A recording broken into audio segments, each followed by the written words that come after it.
Spelunky 2 can sometimes just feel unfair, just as much as the first one did, but something always pulls you back in, saying those few words every gamer knows by heart: one more game. But as with any roguelike, knowing a few tips and tricks can make all the difference. Hi, I'm Epokk from Indie Game Guides, and today I'll share with you some beginner tips I found essential to at least get to the second level in Spelunky 2.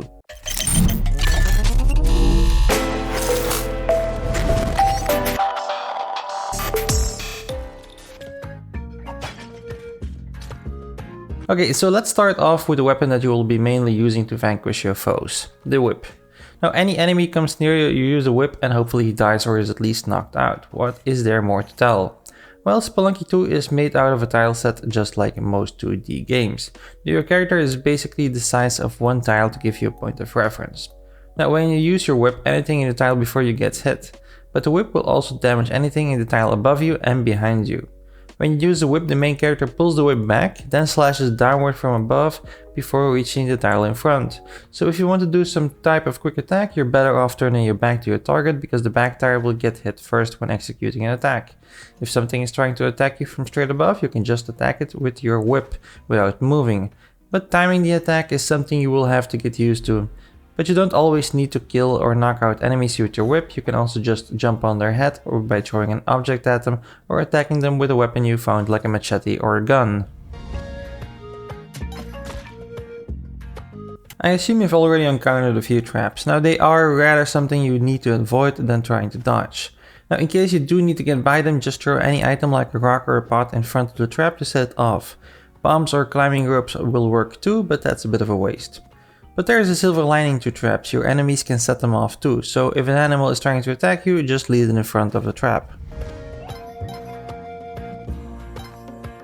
When you encounter a rock on the ground, pick it up and keep it with you because they are useful for more than a few things. Now you can set off traps without risking your life, kill enemies from afar or easily destroy blockades without destroying a rock. Just always pick it up after. If you encounter a pot, it may contain gold or jewels, but it may also contain spiders or scorpions. So when you find a pot, pick it up and throw it quite a distance away from you. That way you won't be surprised by what's inside. On each level you may find an animal, either a dog, a cat or a mouse. When you do, you can pick them up and carry them to the exit. If you manage to do this, he will heal you for 1 point when you exit the level, but only if he was conscious. If your pet gets hit enough times by enemies, it'll die and won't be any help to you. Try making a good habit out of grabbing onto a ledge before jumping down from quite a height. By pressing down and moving slowly to the ledge, your character will grab hold of the ledge, giving you an opportune moment to see what's below and maybe aim to fall on some unexpected foe. If you encounter a pot with this horrific face upon it, be careful. Now it will hold a diamond, which is worth quite a bit, but breaking it will also awaken a ghost that will try to kill you. If you choose to take on the challenge, you need to run for the exit before he can catch you, so it's probably better off to first find the exit before breaking the pot. As you move through the level, be sure to constantly analyze your surroundings, look for enemies, traps and any potential treasure. But don't take too long as the game will send a ghost your way if you take more than 3 minutes to complete the level, forcing you to head for the exit to survive, just like when you smashed the ghost jar. If you come across an altar, you can place one of your pets on top of it and get a random item in return. But in fact, you can actually sacrifice anything that's alive. Now I haven't succeeded at doing it with an enemy just yet, but you can just ride on top of a turkey towards the altar and kill the animal while it's standing on top of it. Your sacrifice should be accepted, and if you sacrifice something twice, the altar will give you the Kapala, which is basically a cup that you fill by collecting the blood of your enemies, and is by my knowledge the only item that you can use to heal yourself. Sometimes the skull laying around is just a skull that you can pick up and throw like a rock, but sometimes it's an undead skeleton trying to kill you. Now an easy way to check without getting hurt is by jumping on top of it. If you bounce from it, it was an undead, otherwise it's just an item that you can use to your benefit.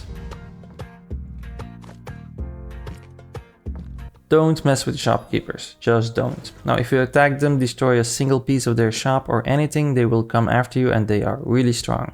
I've already died a few times by their hand, and oh, do not try to bring this NPC a dead turkey, just don't. And the final tip is just to keep at it. Now the Spelunky series is probably one of the most unforgiving roguelikes out there, but as just with everything else, you will get better at it the more you try. So go ahead, take some risks and mess around. Now the only way you will get better at it is by doing one more run, and probably a few dozens more. Now I can't tell you about which items to buy at the shop or how careful you need to be while picking up the idol, but I will let you experience that for yourself.